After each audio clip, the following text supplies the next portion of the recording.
Ringera, who has come all the way from Kenya to be here. It's so important at events like this that we get a perspective that goes beyond the UK, and so it's fantastic that Karambu is going to bring that for us today. Karambu is the founder and president of International Peace Initiatives in Kenya, and that's all the introduction I'm going to give. I'm going to allow Karambu to share her stories with us. I'm very excited to hear her talk. I think she's going to be a wonderful storyteller, so thank you and welcome. Thank you very much. Good evening, good afternoon, good morning. Yeah, my name is Karambu. I'm very pleased to stand before you this afternoon to share with you our story, my story. It's always interesting to figure out where to begin. However, I will begin with the story of 4 women who led to my journey. And the first one was an older lady who, for whatever reason, I started taking food. Like my mom would give us food, and at lunchtime I remember always taking my lunch plate to this woman. And many years later I asked my mom, did you know I used to take food to that lady? And she'd say yes. So I said, why didn't you ask me? We'd have done a better job. Because I would run, take my lunch, and come back and look for food to eat, and think that I stole food from my mother to take to this woman. She was so poor, she used to eat boiled dry maize, just with salt. So when I visited her and found her eating that kind of food, I thought I could do something about it. I was about 9 years old. One day I went to visit her and she said, yesterday I heard a popping sound and I looked around and I didn't see what made that noise. But the next day she woke up and found a crack on her breast.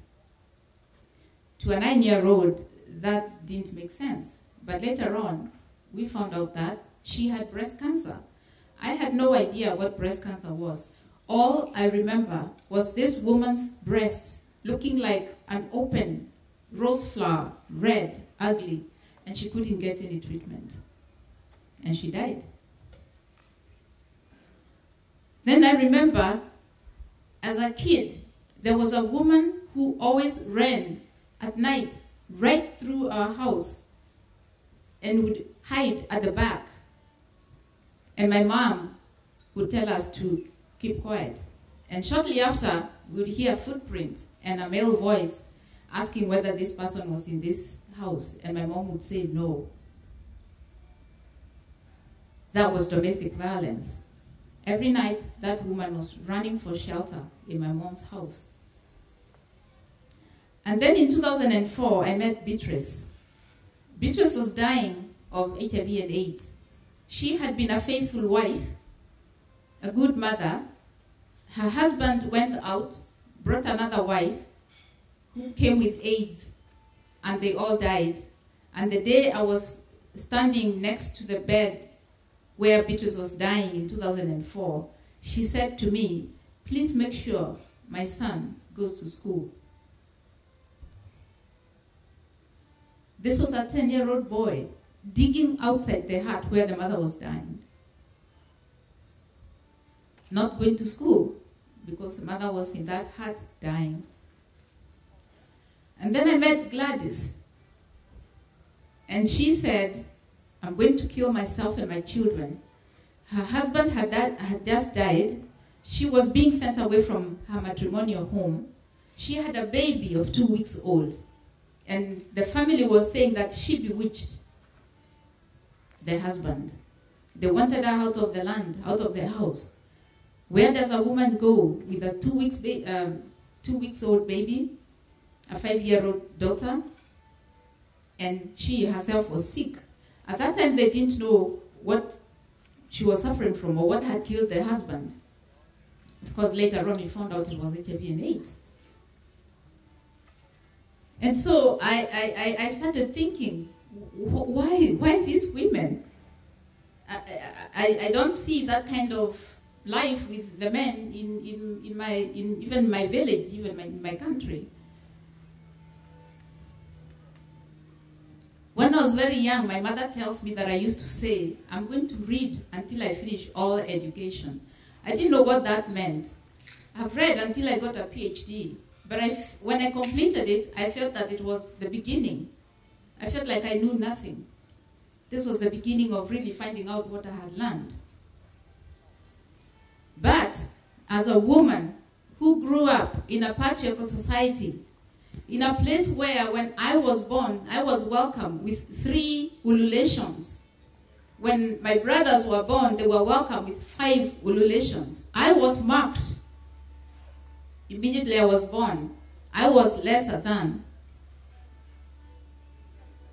I was taught what girls do in the kitchen, what girls do on the land. My socialization told me that there are subjects that I couldn't do because they are done by boys. However, in my home, my mother was like a, how do you say that word, laissez-faire? You know, like, fortunately we were good kids. So she didn't have problems with her daughters like she did with her sons. And so she let us be. I feel she let me be.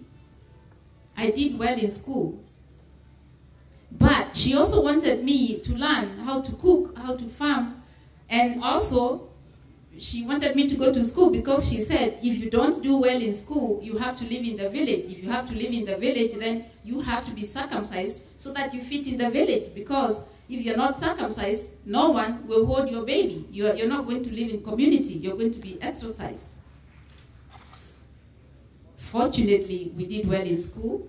She said, you will go to the city and work there and meet people who are not from your ethnic group, who require you to be circumcised, and then you can have your family. So I never got circumcised. My sisters didn't get circumcised. Because therein lies another story. So then I went to America to do my graduate studies. I was married then, and my husband didn't want me to go for my graduate studies. Why? He was a son of a senior chief, and his father had 30 wives, 30 wives, and he was the only one who had a master's in that family. There were many children. They occupied a whole region, one family. And so when I came up and said I wanted to go and do my master's, he called the elders to come and hear that I wanted to go to school. Why did I want to go to school? Why did I want to leave all the things we had? The things we had were a rented house, which was not ours, and a car, which was his. It wasn't mine. But I was supposed to feel I had everything that I needed because we were living in a rented house, and a car that was my husband's. But there was something in me that always wanted to go back to school. There's something in me that always said I needed something that will enable me to be of my own, whatever that means. So I went to the elders' meeting. There was no other woman except me. And a member of my family that they brought in was my younger brother.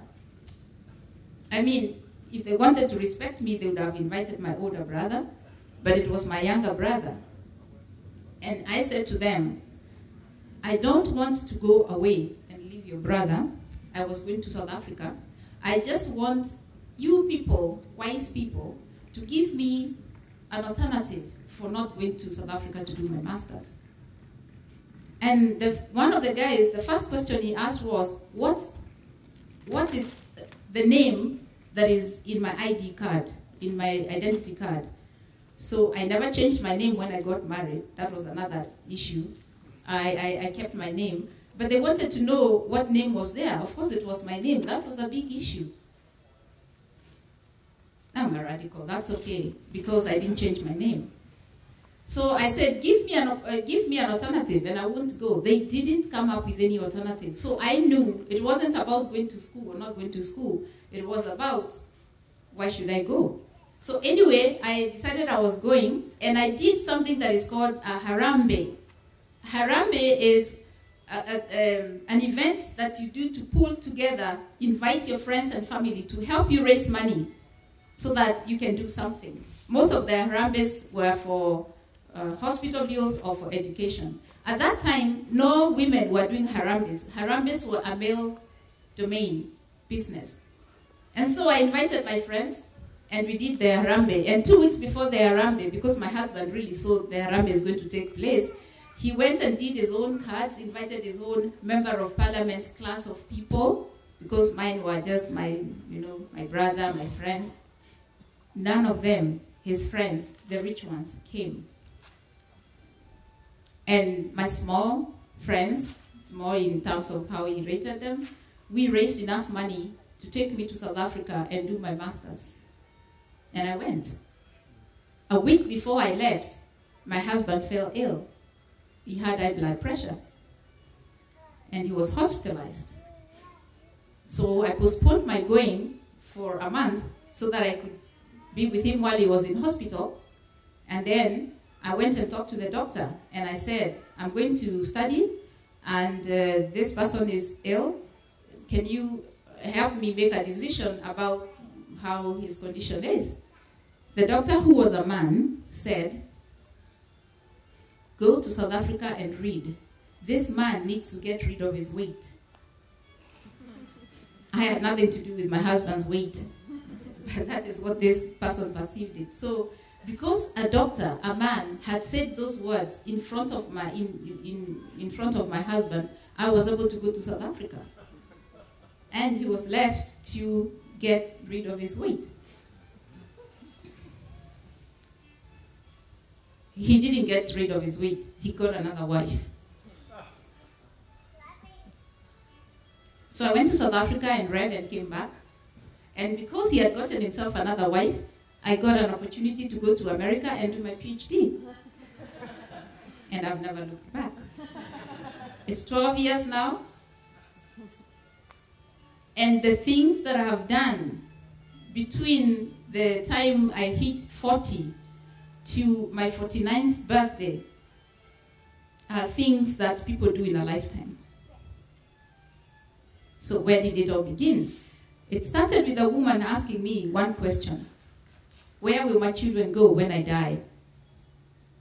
I said, I don't know, I'm not God. But what do you have in mind? She said, I don't know. You've helped us take our children to school, and you've worked with us to create a jewelry project. So if you haven't bought jewelry from these women, there's a place there where you can do it. And they said that they wanted a place where they knew when they died their children would not go to the streets. So my work actually is about reclaiming wasteland. Wasteland, environmental, human, societal, and individual. When the woman asked me this question, I had to look for a place to build a children's home. I didn't begin by giving you the statistics for AIDS and things like that. You can get them, you can Google them, thank God for internet. However, when you have 2.4 million children who are living without parents, you have a generation of children who will not go to school. And 15 years from now, what we have, I'm talking about a country, Kenya. In my region alone, we have 65,000 orphans. Children who are growing, I call it at large, without parents. And this woman comes and tells me, how can you help me? So I said, I'm going to look for land. I asked them to help me look for land. And I said, if you promise to come and help me build, we will put up a children's home. So we got land. It's a long story, but it was also a community-based approach to asking the community to give me a portion of land where we can have a community center and a home for children who did not have parents. And the community gave me a piece of land, but they gave me a piece of land that none of them were able to work. They had tried selling it to someone, they had tried doing all manner of things on this piece of land. It was barren, rocky, barren land. They said, take it, for your barren, rocky orphans and see what you can do with it. Truly, I looked at that land and I didn't know what I was going to do with it. But I remember looking at it and standing there with appreciation and love. And one thing that I remember so clearly is when we started building this place, and we reached half the building, I ran out of money. But every time I went to that space, I had children laugh and play. It was bare. I had no money to build it. But every time I went there, I had children laugh and play. And today, that's the sound that we have in that space. Because we completed it, I would have shown you photos here, but the system is not working very well. But you can go to our website or Facebook and you will see. The children are happy. The home is lush. The rocky space has been transformed into a lush orchard for fruits. The kids have fruits. Love. A lot of presentations have been done here, and the questions that have been asked is, how do you talk to people so that they can change? You don't talk to people. You talk with people. But even before you talk to people, you listen to them. The women came and asked me, help, what can you do for us? I said, tell me what you want to do for yourselves. I listened. And they came and worked with me. And one of the husbands went to his wife and said, have you ever seen a building that has been built by a woman? So the wife, of course, was confused. She said, and so today, the other day she told me this story, and so I told her, tell me, what does your husband tell you today when they see this building here? The story I'm sharing with you is a story about doing things that no one else has done, but doing them because you've been told so much that you can't do them until you have no alternative but to really do them.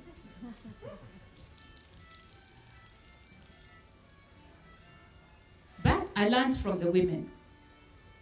I learned from the women because I listened to them. You're working with women who are dying. Yeah, HIV and AIDS. You're working with orphans who you really don't know what to do with. But in the listening, I call it being. You know, stop all the noises and the things that tell you things in my head. I stop them. And I listen. You know, I ask myself, why do I want to do this? Why do I want to do this?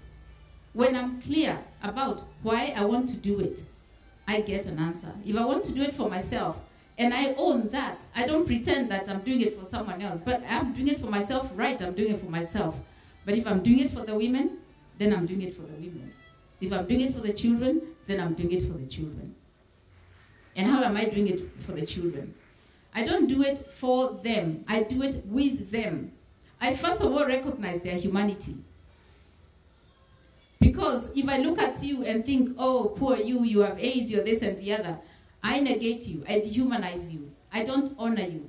In fact, what we've done with these women, because today they're the ones who stand in these spaces and tell their story about living positive with HIV and AIDS.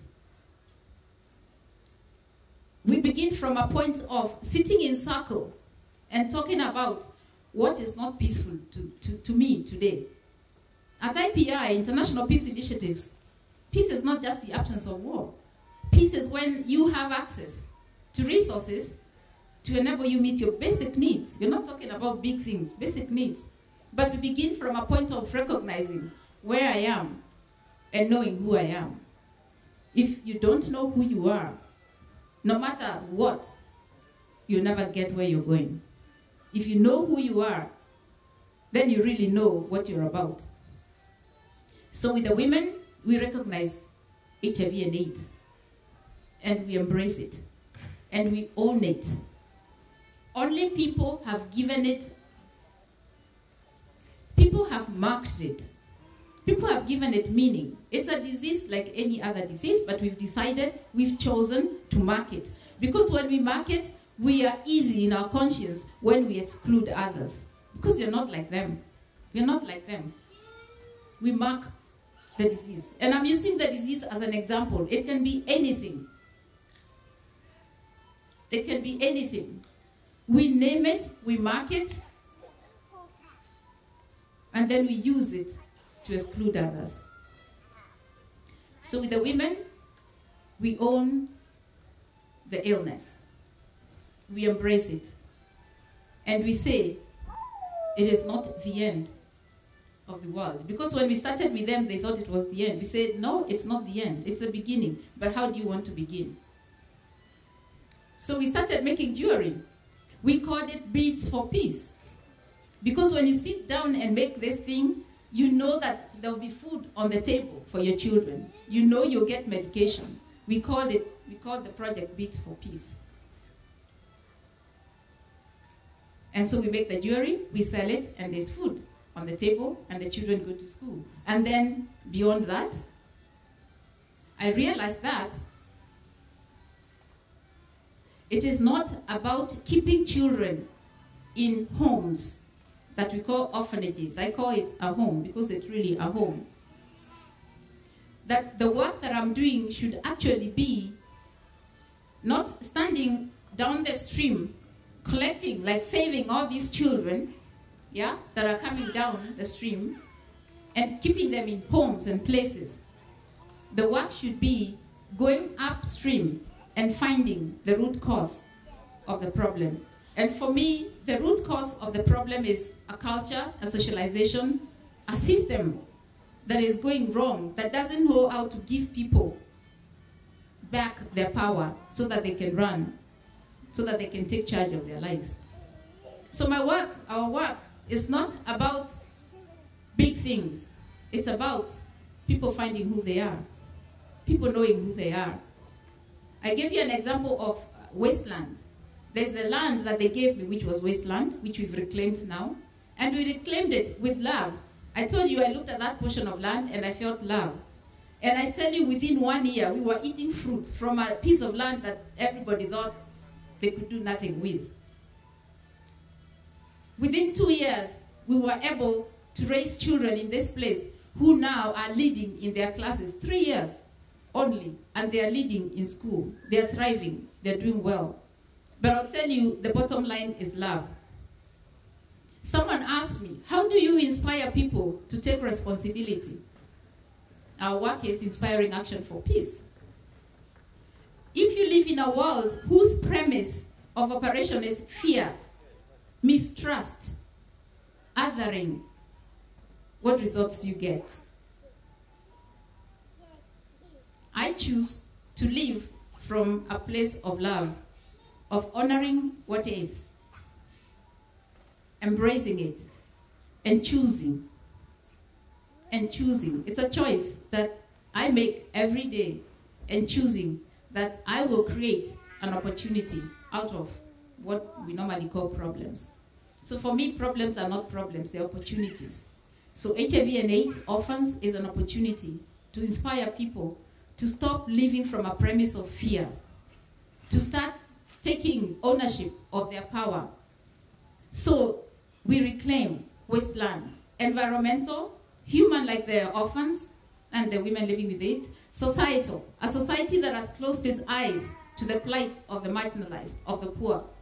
So you're talking about all these big things that we can do to change the world. It will never change if each one of us doesn't go within and begin changing right there. Organizations are made by human beings. They are run by human beings. But we've been deceived to think that an organization is an entity out there running on its own. It's run by you and me. Governments are run by you and me. And it begins with me. It begins with me. I envision a day when, I guess this is what some people call enlightenment, when every individual will be enlightened. And like we can sit down like we are here and just stop and be for a moment with a purpose and go to change, to shift something, a situation. And we stay here and be for a moment and we shift that through our minds, through our hearts, through the love and light that we emit and share out there. Societal. And then individual. Karambu. I've closed my eyes to the plight of my brother's children who've lost a father and a mother. And because I really want my own children to do better than them so that they can come and be my slaves, I will not take care of them.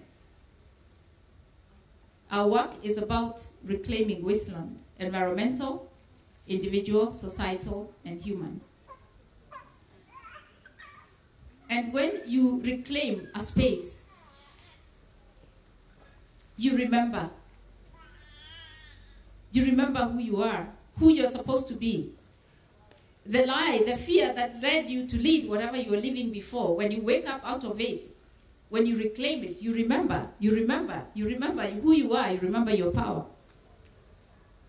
And then you remember, you reorganize, you reconfigure that situation. Then you transform it.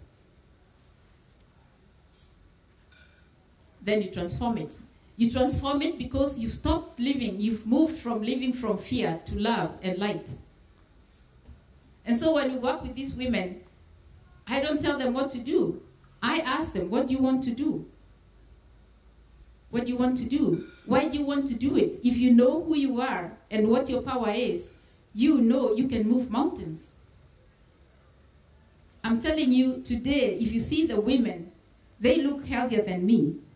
And 4 years ago, they were dying. They are the ones now who go around sharing the story of living positive with HIV and AIDS. Our children, the orphans, some of them were dying when we were collecting them and bringing them to the home. Today, they are alive, they are leading in schools. And they know what has been done for them. They know the gift they've been offered. And they say, when I do this and the other, when I finish school, I'm also going to do something to help someone else. And so working with the women, I have learned that the power of transformation lies and must begin with me. And that really, I am the hope that I'm looking for. And when a person recognizes that they are the hope that they're looking for, there's no stopping them. There is no stopping them. But remember, we started from recognizing who I am, knowing who I am, honoring who I am on whatever situation I'm living with, honoring it, owning it, and loving myself, respecting myself. And from that place of love and light, transforming and shifting those things that we see as challenges that are really opportunities for us to share our love and light. So the question I'll leave you with is this. Is the life that you're leading the life that wants to be lived by you? Is the life that you're leading the life that wants to be lived by you? Thank you. God bless.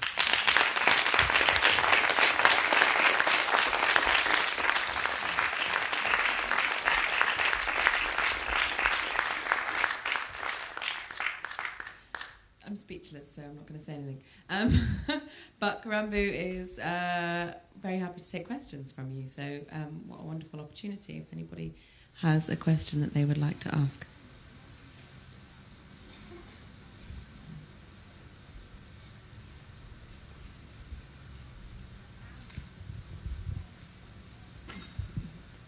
Hi, I just wondered if you were inspired at all by any other sort of political movements or inspiration, like leaders around the world in your sort of work that you've been doing.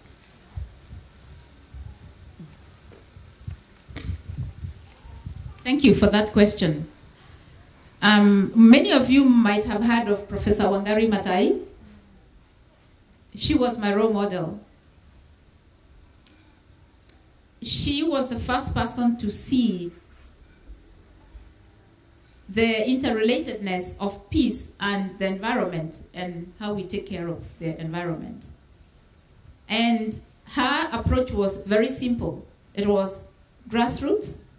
It was with women. And they incorporated planting of trees with everyday activities of women. And so she was my teacher. I have read about Mahatma Gandhi. I have read about Martin Luther King. And they also are my inspiration in terms of peace building and the philosophies that they had about building peace in their communities.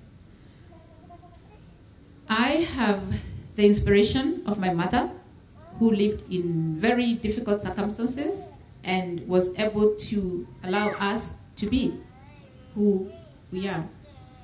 She's a very wise woman. She was a very wonderful leader. Every woman that I meet today in the work that I do tells me that if it wasn't for my mom, they wouldn't be where they are today. So I honor my mom because she's been my teacher. And there are many other people that I don't seem to remember right away, but there are many women and men out there that have been my inspiration. In Ubuntu, there is I'm actually supposed to go and talk about Ubuntu in a little bit. But in the philosophy of Ubuntu, we talk about I am because you are, or what it means to be human in community. I cannot be who I am. I cannot speak what I speak if it wasn't for others and the wisdom of others. So I am who I am because of a lot of other people out there.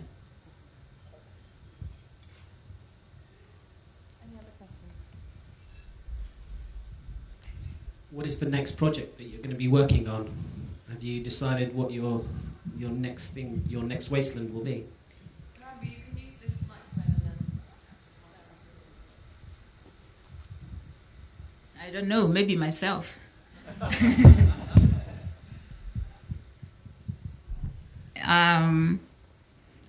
Right now, I'm doing work to create resilience in our work.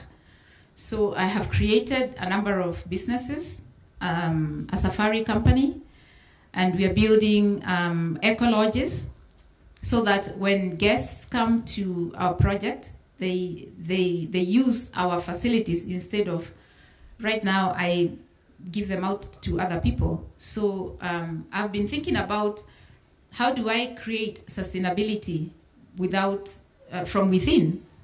And I realized that I have to use what I have, like I've been like the women and I have been teaching each other, is look at what you have, because God never puts you in a place where there are no resources.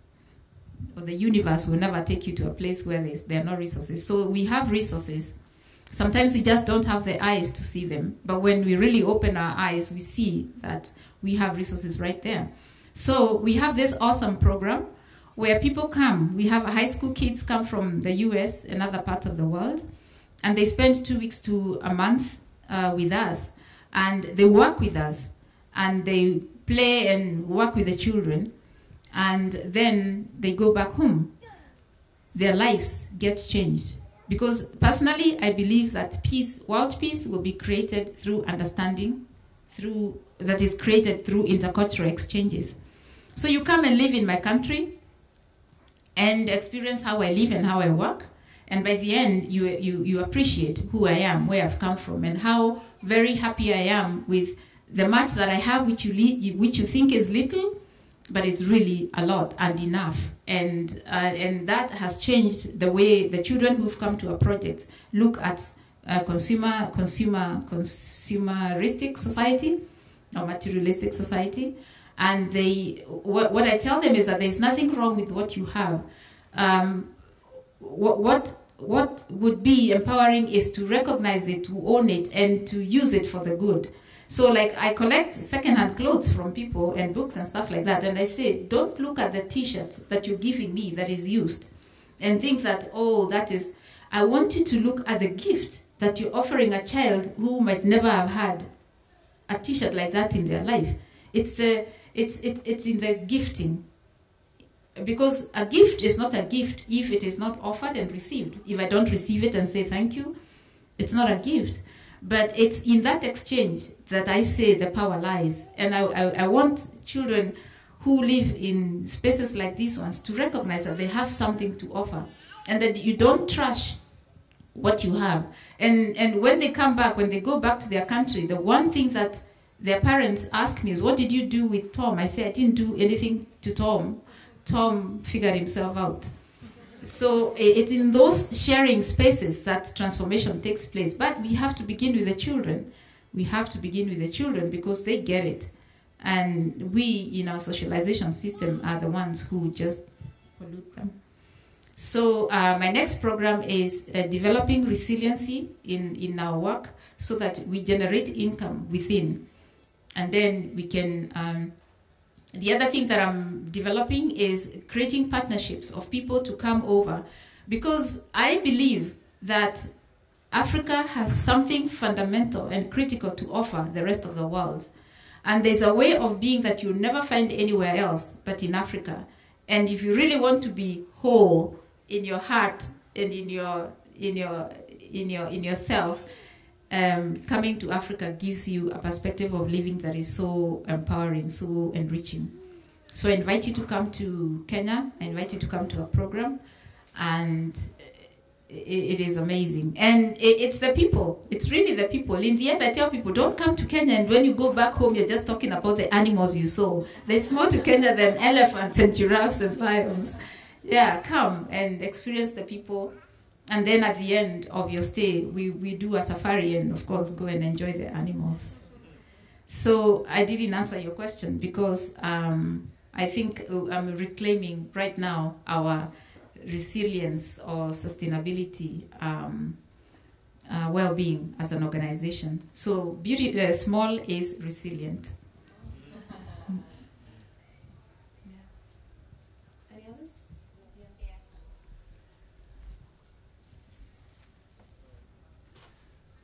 Just a quick question.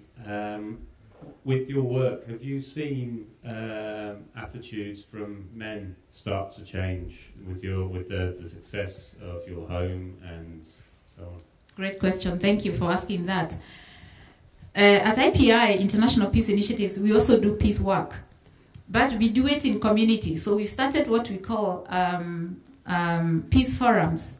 And the peace forums are driven by a need in the society, in the community. So during our first peace forum, the community members prioritized what was not giving them peace as a community was. And the first one was alcohol and drug abuse. And so we sat in groups and decided what we were going to do about alcohol and drugs in our community. And so we started by saying that we don't want distributors to bring it to our location. So we started saying, what do we do when we see the van? So the local chief, assistant chief, is actually a woman, the first one we've ever had. And I'm telling you, it has made a lot of difference having an assistant chief, the grassroots, the local government entity in our location is a woman. So she's worked very hard in partnership with the DC, who also happens to be the first woman DC that we have. Thank God for our new constitution. And they were able to create a partnership where the community calls when they see the van, and they mark, the community members note where the thing has been distributed. The DC will dispatch a car that will come and arrest the people with the alcohol. So in my location, the distribution has minimized, has become less. And so because the men are the ones who drink it, and the men are the ones who give the men assistant chiefs money so that they don't stop the distribution, they said these women will go nowhere. Some of them actually now stop their wives from coming to the center because they say Karambu is spoiling them. I say it's not me who is spoiling them. They are getting to know their rights. And so the women then decided that one particular man was just adamant. He said he has the money and the women will take him nowhere, and so he's going to continue selling it. One day, very early in the morning, the women came and told me, we are going for a demonstration, a peaceful demonstration to that man's house, and we want the DC to be there. They had written their message to the DC. They went to the person's house. The DC read the message, asked 3 leaders, women leaders, to go and see her the next day. And she asked them, what do you want me to do for you? And that is when they asked for that vehicle to be able to arrest people.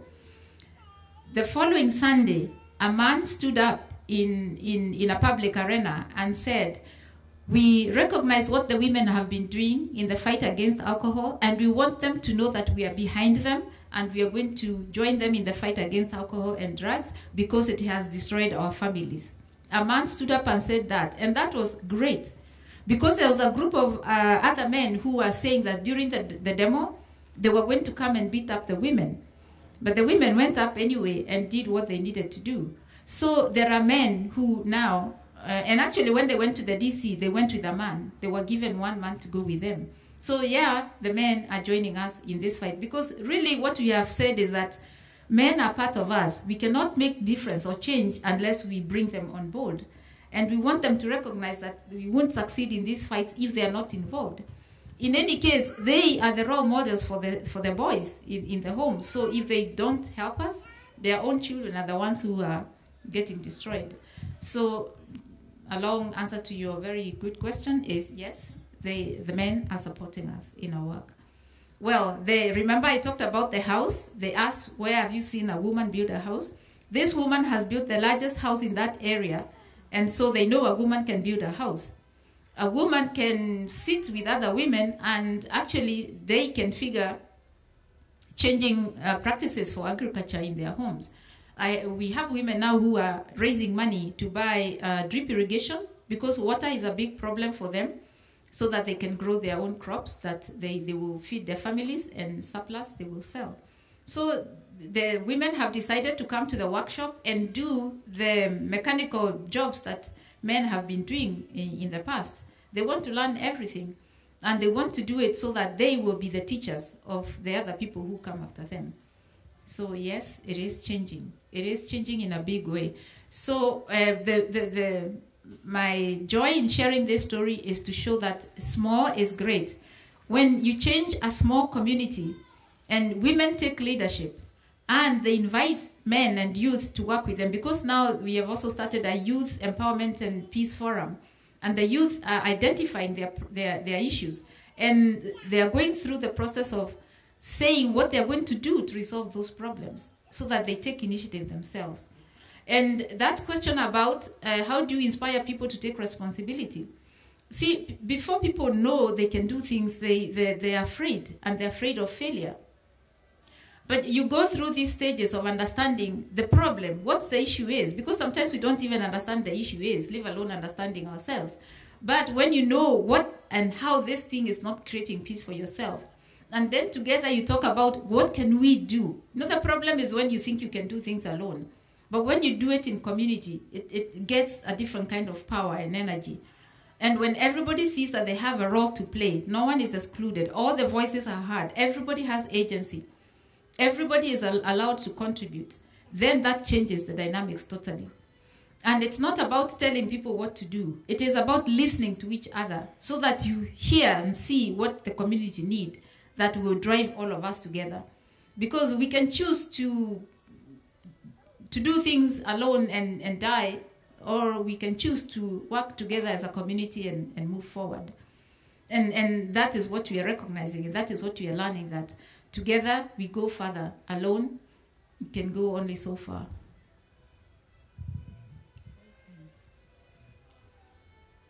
We've got time for one last question, because as Karambu said, she's going to be running a workshop just after this. So let's